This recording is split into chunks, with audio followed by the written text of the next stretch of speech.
Yun, so anyways, pakilala mo na maayos sa mga hindi nakakilala sa akin. Name ko pala Alex Ryan. Actually, sabi ko nga ang pag-enter dito parang pagbabiyahe lang naman ito ng malalayo eh.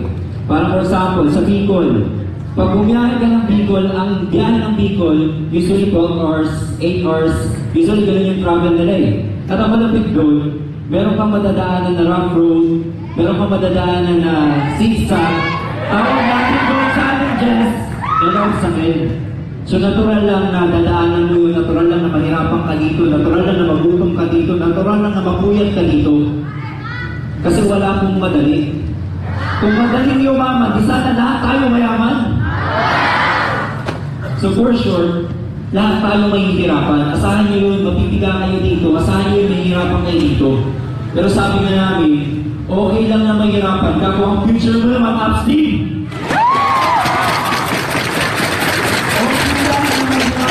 Kung kapalit doon, positive ka, means kahit tulog ka, kahit kasagalan ka, at mag-problem ka magdamag, tuloy-tuloy ka mo katulad ni Abstine.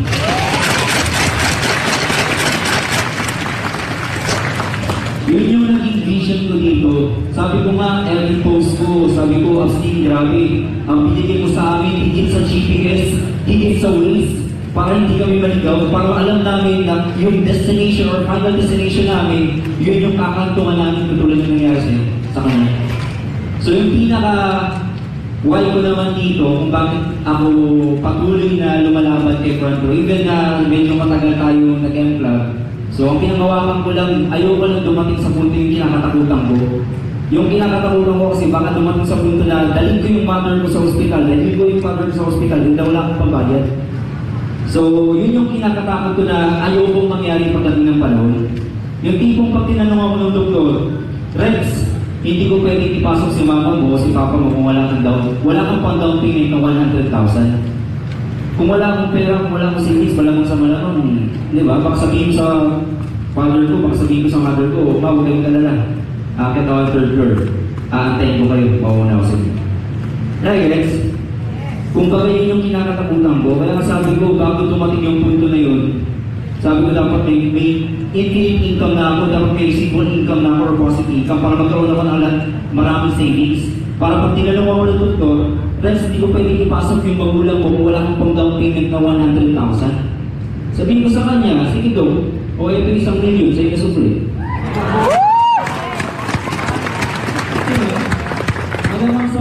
Ibig yung pag ng doktor na yun, kahit ang siguro kayong doktor eh.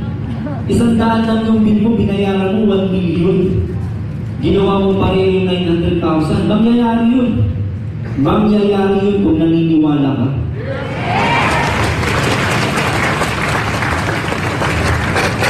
Baka lahat ng nurse ng doktor na yun, tawagin niya, di ba? O guys, meeting tayo. O etong pasyente na to, BIP ito. Baka yung sabihin sa mga pasyente niya. Alam mo bakit? Alam niyo bakit? Bakit? Iba ang pera pag nagsasalita. Tama! Ang pinagin nyo naman guys, pinagin nyo maging successful dito. Kasi pag naging successful kayo dito, naging infinite income nyo, katulad ng income niya Abstine, na kahit patulog siya, kahit pag gumala siya na magtuloy-tuloy income niya, 150,000 na week. So kung ganyan income mo, kaya mong pag ng ilang negosyo eh.